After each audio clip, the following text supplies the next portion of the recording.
Madam Speaker, I rise today in full support of HR4, the John Robert Lewis Voting Rights Advancement Act.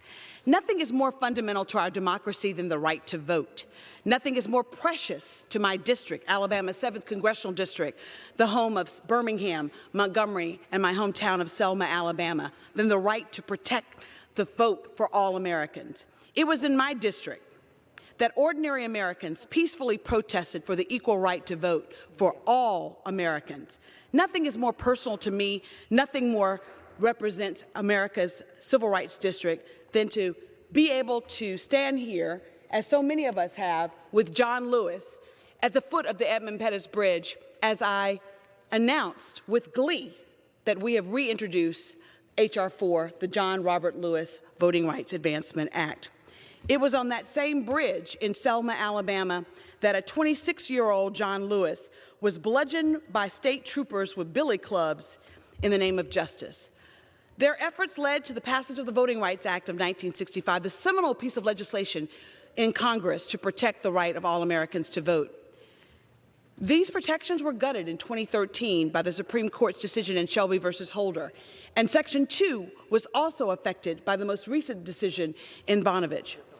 Well, today, 8 years after Shelby, Congress is finally answering the Supreme Court's call to action by passing HR4. HR4 will create a new coverage formula to determine which states have been the most egregious actors and subject them to preclearance. That is based on a current evidence of voter discrimination. Madam Speaker, old battles have indeed become new again. While literacy tests and poll tax no longer exist, certain states and local jurisdictions have passed laws that are modern-day barriers to voting. So as long as voter suppression exists, the need for full protections of the VRA will continue.